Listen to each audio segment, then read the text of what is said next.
Βρισκόμαστε στο αεροδρόμιο Μελβούρνης, έχουμε φτάσει στο Gate 24 και σε καμιά ώρα περίπου θα πετάξουμε για Τασμανία. Συγκεκριμένα θα πάμε στο Χόμπαρτ. Τώρα περιμένουμε τον τρίτο της παρέας, βρίσκεται στον έλεγχο κάπου εκεί, παραδίδει βαλίτσα.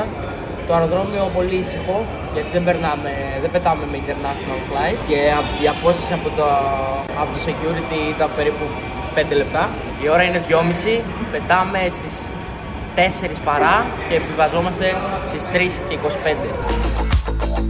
Πήρα και μια μινιατούρα, κάνω συλλογή από τέτοια, της εταιρείας που θα πετάξουμε για Hobart. Qantas, Spirit of Australia.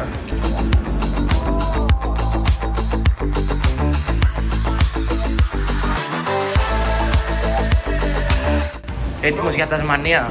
Καλά έτσι. Εντάξει, δεν είναι.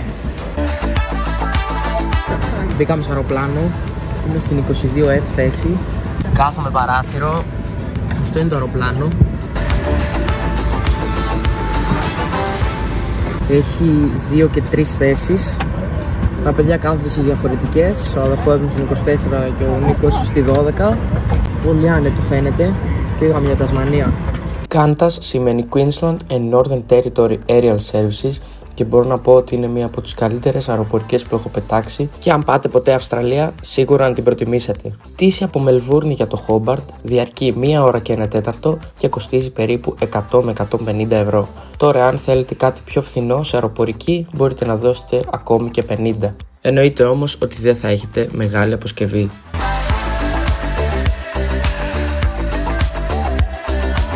Και μετά από αυτό το φοβερό ηλιοβασίλεμα που μας έκανε, φτάσαμε στο Hobart, την πρωτεύουσα της Τασμανίας, όπου και είχαμε ήδη καταλάβει τη διαφορά καιρού από ό,τι στη Μελβούρνη.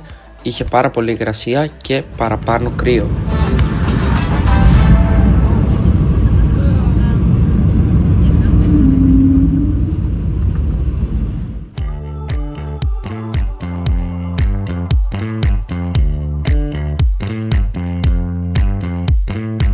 Φτάσαμε. Το αεροδρόμιο του Hobart θα το χαρακτήριζα και ως κτέλ, διότι είναι πάρα πολύ μικρό, έχει έναν μόνο αεροδιάδρομο και το πολύ ενδιαφέρον αυτού του αεροδρομίου είναι το ότι εκτελούνται πτήσεις με Airbus A19 προς Ανταρκτική.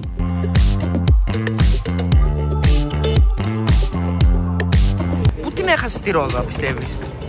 Πήγα να την περάσω από ένα σκαλοπατάκι στο αδερφού μου. Μια αληθή θέλει. Μόλις φτάσαμε Τασμανία, η ώρα είναι περίπου 5 και έχει νυχτώσει.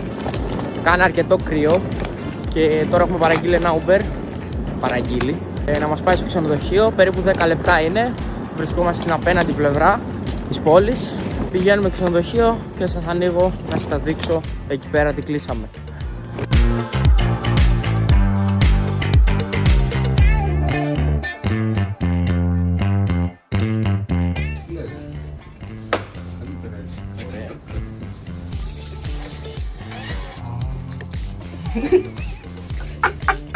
Το ξενοδοχείο ήταν αρκετά καλό, βρισκόταν στο κέντρο της πόλης, 10 λεπτά περπάτημα σχεδόν από όλα τα αξιοθέατα, κόστισε 150 ευρώ για 2 βράδια για 3 άτομα. Αφού αράξαμε 5 με 10 λεπτά, φύγαμε για σούπερ μάρκετ να πάρουμε βασικά πράγματα, διότι την επόμενη μέρα θα είχαμε αρκετό περπάτημα και αργότερα πήγαμε σε ένα φοβερό ταϊλανδέζικο, κινέζικο, δεν θυμάμαι ακριβώς, εστιατόριο που είχε πάρα πολύ ενδιαφέρον φαγητά. Πήραμε κάποια noodles, μία σούπα με ψάρι, φάγαμε ό,τι υπήρχε γιατί είχαμε να φάμε από το μεσημέρι. Ήπιαμε τις τασμανέζικες μπύρες μας και κλείσαμε τη βραδιά στο ξενοδοχείο.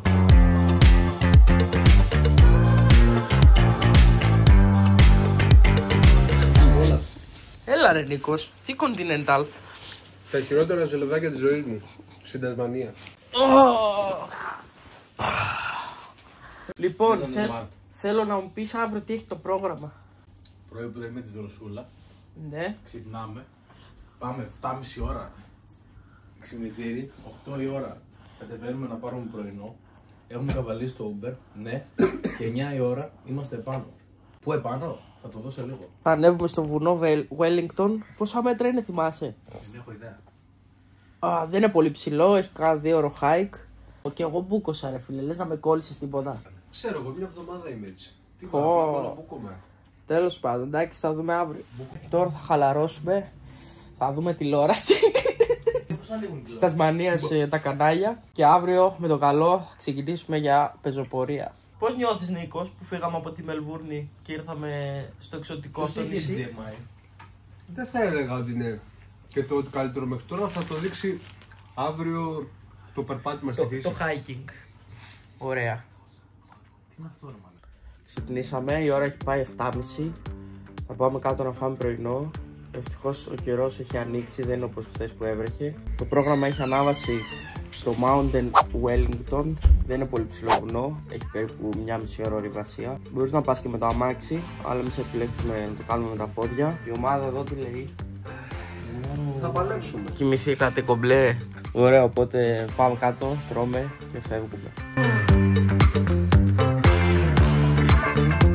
Και αφού αλλάξαμε και ντυθήκαμε, κατεβήκαμε κάτω να δούμε το πρωινό του ξενοδοχείου. Ήταν γενικά πολύ καλό, είχε ομελέτα, toast, διάφορα πράγματα. Όμως το highlight ήταν το Vegemite. Τώρα θα δοκιμάσουμε το πιο διάσημο πράγμα της Αυστραλίας.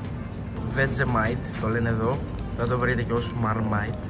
Το Vegemite είναι γενικά το highlight της Αυστραλίας. Είναι ένα σκούρο καφέ άλυμα, το οποίο το βάζει στο φαγητό. Και γενικά λένε ότι είναι ένα από τα χειρότερα φαγητά που υπάρχουν.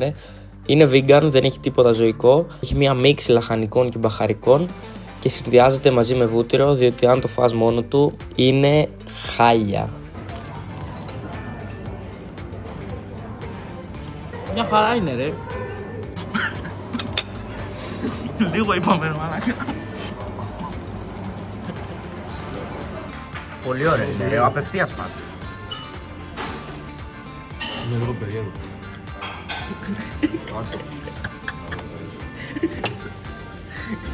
Φτάνει πολύ. Έλα ρε, ωραίο δεν είναι? Έχει και βιταμίνες.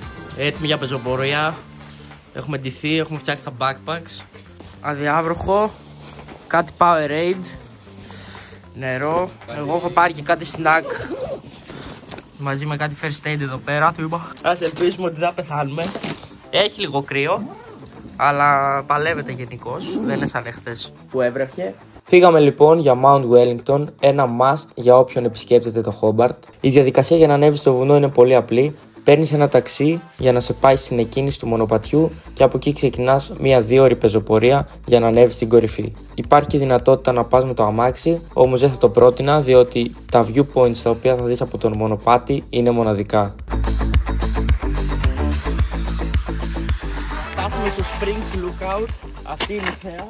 Από εδώ ξεκινάει το μονοπάτι για το Mount Wellington. Είναι στα 1271 μέτρα από ό,τι είδαμε. Τώρα δεν ξέρουμε ακριβώς το μονοπάτι που θα ακολουθήσουμε, αλλά ο Μπεράς μας είπε ότι καλά είμαστε, ξέρω εγώ. Θα πάμε προς τα πάνω και θα ψάξουμε να βρούμε από πού θα ανέβουμε στην κορυφή.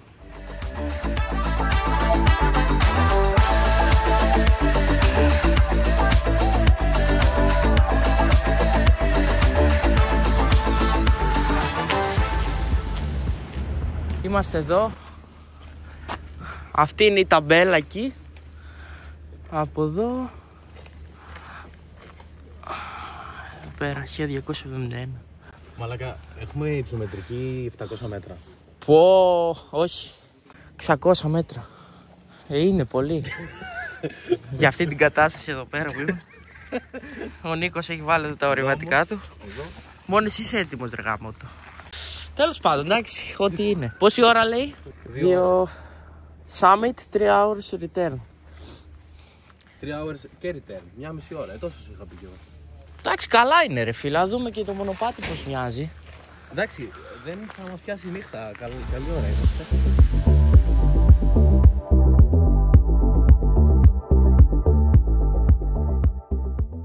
Βρήκαμε το μονοπάτι, λέγεται Pinnacle, είναι 3 ώρες πάνε έλα, οπότε 1,5 να ανέβεις ή 2 και 1 για να κατέβεις.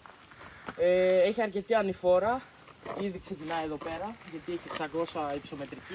Θα πάρουμε αυτό το μονοπάτι, μπορείς να πας και με αμάξι από τον παράλληλο, αλλά καλύτερα να κάνετε με τα πόδια, να δείτε λίγο και τη φύση της Τασμανίας, αν έρθετε ποτέ, αξίζει. Νίκος, έχεις φίξει ενεργειακό ποτό, με ταυρίνη, β-αλανίνη και ό,τι υπάρχει σχετικό.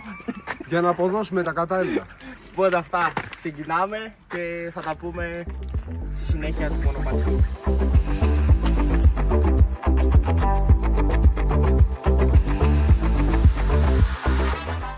Warm layer, jacket, hiking shoes, warm gloves, food. Εγώ τα έχω όλα μαλάκα. Waterproof jacket. Μόνο hiking shoes δεν έχω. Εσύ δεν έχεις τίποτα, Ούτε waterproof jacket. phone και map.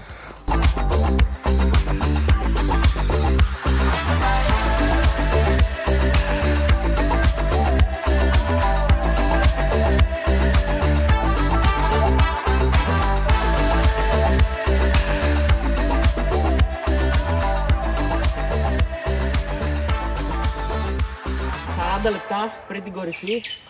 Το μονοπάτι είναι φοβερό, έχει ανοίξει ο καιρός. Μπορούμε και βλέπουμε το Χόμπαρτ πεντακάθαρα. Αν έρθετε, φορέστε ένα trail παπούτσι, μην βάλετε αυτά τα χάλια που βάλα εγώ.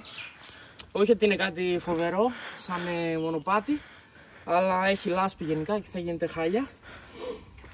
Αν έρθετε Χόμπαρτ, μη σκυπάρετε αυτή τη διαδρομή, πραγματικά αξίζει και έχουμε κάνει ούτε τη μισή. Πάμε. Παντού έχει viewpoints ρε. Για Basecamp. Εντάξει, θέλει προπόνηση για Basecamp. Αλλά αυτό δεν έχει καμιά σχέση. Δεν έχεις καν θέμα με το οξυγόνο σου εδώ. Είσαι στα 1000 μέτρα πλάς. Εντάξει, για Basecamp ρε φίλε ξεκινάς πάρα πολύ χαμηλά. Θες προσαρμογή στο οξυγόνο.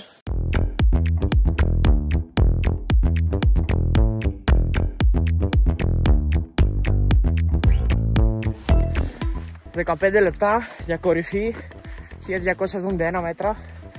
Τώρα εντάξει, έχουμε πάρει το υψόμετρο και είναι πολύ πιο εύκολο από πριν. Εντάξει, τα παιδιά λίγο κουράστηκαν παραπάνω, αλλά να ξέρετε δεν είναι κάτι. Μπορεί ο καθένας να το ανέβει. Είναι πάρα πολύ βατό. Και εδώ μια πινακίδα. Και αυτά πρέπει να είναι κεραίες. Δεν μπορώ να καταλάβω. Νομίζω πάμε εκεί πέρα.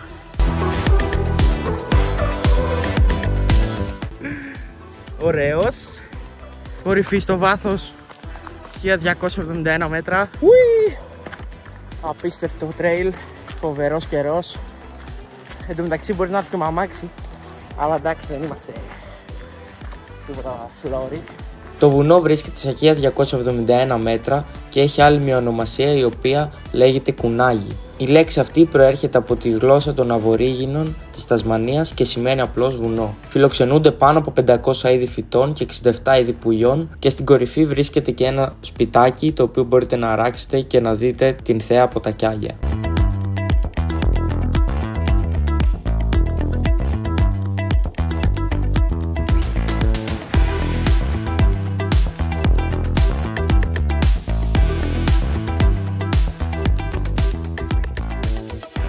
Φτάσαμε κορυφή, ο καιρός έχει αλλάξει full, έχει βγάλει πάρα πολύ κρύο.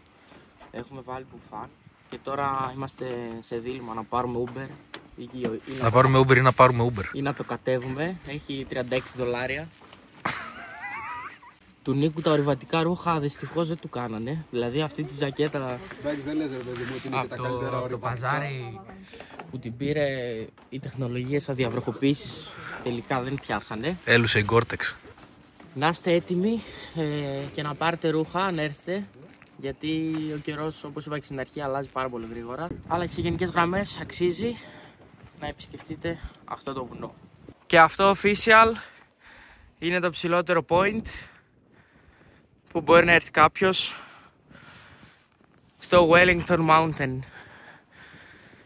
Έχει και μια λίμνη λίγο πιο κάτω, θα πηγαίναμε, αλλά πολύ συννεφιά και έχει βγάλει πάρα πολύ κρύο. Είμαστε και αρκετά ιδρωμένοι από το hike που κάναμε. Τελικά θα πάρουμε Uber, γιατί θα πάρουμε ούτως ή άλλως όταν κατέβουμε κάτω στο Springs Lookout και η διαφορά είναι $7, οπότε δεν αξίζει. Δεν ψοκινδυνεύσουμε να μας πιάσει βροχή, γιατί έχουμε μαζευτεί αρκετά σύννεφα. 10 λεπτά θέλει ο μάγκας. Οπότε σε 10 λεπτάκια παίρνουμε Uber και κατεβαίνουμε πάλι στο Χόμπαρτ. Το πρόγραμμα μετά το βουνό ήταν λίγο περίεργο, δεν ξέραμε τι θα κάνουμε και έτσι κατεβήκαμε στο κέντρο της πόλης να δούμε την αγορά, το λιμάνι και γενικά το Χόμπαρτ, διότι δεν το είχαμε δει τη χθεσινή μέρα. Σε γενικές γραμμές είναι πάρα πολύ ήσυχη πόλη, δεν έχει τη βαβούρα της Μελβούρνης ούτε του Σίδνεϊ, αλλά παρόλα αυτά η αγορά του Χόμπαρτ είναι πάρα πολύ ωραία. Μπορείς να κάνεις ψώνια, έχει πάρα πολύ ωραία σουβενιράδικα και πάρα πολύ ενδιαφέρον αξιοθέατα.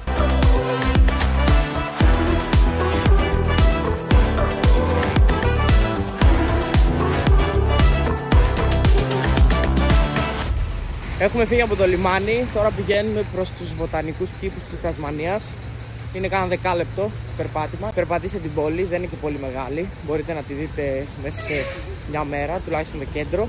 Έχει αρκετό κρύο, αυτό είναι λίγο το πρόβλημα. Είναι φθινόπωρο εδώ πέρα. Θα μπει σε κάνα δίμηνο βαρύς χειμώνας τους. Οπότε αν έρθετε τον Απρίλιο, ντυθείτε σχετικά καλά, πάρτε ένα μπουφάν. Γιατί ο καιρός πραγματικά εδώ πέρα είναι ό,τι να είναι. Λίγο πιο κάτω από τους βοτανικούς κήπους θα συναντούσαμε ένα τεράστιο πάρκο με ένα φοβερό ιστορικό αξιοθέατο. Το μνημείο ονομάζεται Σίνοπαθ, εγκαινιάστηκε στις 13 Δεκεμβρίου του 1925 και αποτελεί σύμβολο τιμής και μνήμης για τους Τασμανιανούς που πολέμησαν από το 1914 και μετά. Η φλόγα στο μνημείο είναι αναμένη 24 ώρες το 24ωρο και στόχος της είναι να θυμίζει το ότι η θυσία των Τασμανιανών δεν θα ξεχαστεί ποτέ. Πολύ ωραίο μνημείο, βγάζει και ένα περίεργο vibe εδώ πέρα όταν είσαι, έχει και μια φλόγα εκεί που ανάβει. Σε αυτό το πάρκο που έχουμε έρθει έχουν φυτέψει δέντρα για όλους αυτούς που χάθηκαν στον πόλεμο και έχουν βάλει σε κάθε δέντρο μια τέτοια πλάκα, η οποία κάθε πλάκα ανήκει και σε έναν άνθρωπο που χάθηκε στον Πρώτο Παγκόσμιο Πόλεμο.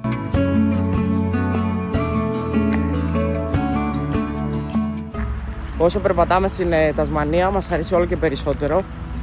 Αυτό το πάρκο έχει μια περίεργη ατμόσφαιρα, διότι βλέπεις παντού δέντρα, που σημαίνει ότι κάθε δέντρο ήταν ένας άνθρωπος που πέθανε στον πόλεμο.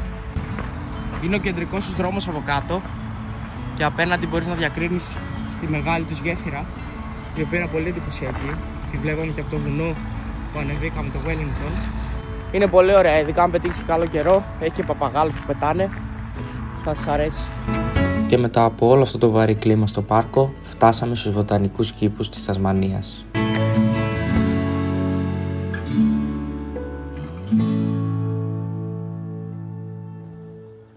Έχουμε μπει στους κήπους, δυστυχώς έχουν κλείσει, από ό,τι έχουμε δει, τα περισσότερα μαγαζιά που έχει και 5 ώρα νομίζω κλείνουν και οι κήποι, από ό,τι έχω καταλάβει.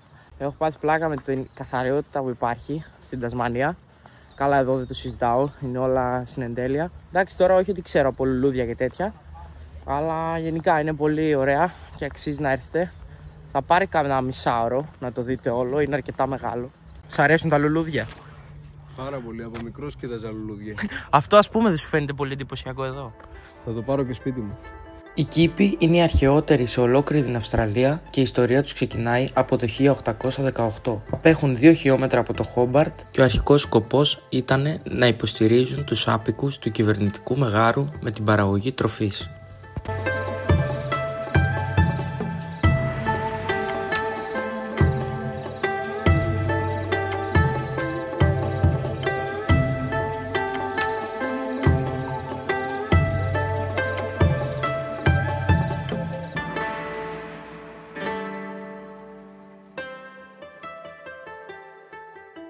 Αυτή ήταν η κήπη, κάναμε πιστεύω το 60%.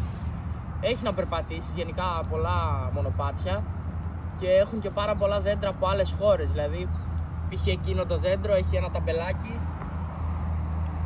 που λέει από ποια χώρα είναι. Ας πούμε, έχει έναν θάμνο από την Παππούα Νέα Γουινέα. Τώρα θα καλέσουμε ένα Uber, θα επιστρέψουμε στο κέντρο και έχουμε κλείσει ένα αυστραλέζικο εστιατόριο και να κλείσει η μέρα κάπως έτσι. Οπότε, φύγαμε.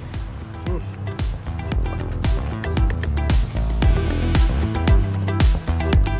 Και κάπως έτσι θα κλείσει η τελευταία βραδιά στην Τασμανία, τρώγοντας και πίνοντας αυστραλέζικες μπύρες. Δυστυχώς δεν είχαμε παραπάνω μέρες και δεν προλάβαμε να δούμε πάρα πολλά πράγματα, όμως πιστεύω ότι μέσα σε αυτές τις 2 μέρες μπόρεσα και σας έδειξα ό,τι περισσότερο μπορούσα. Αν βρεθείτε Αυστραλία, πρέπει οπωσδήποτε να χωρέσετε την Τασμανία μέσα στο ταξίδι σας, διότι αυτό το νησί έχει μοναδικά είδη ζώων, απίστευτη χλωρίδα, είναι ένα από τα πιο καθαρά μέρη του πλανήτη.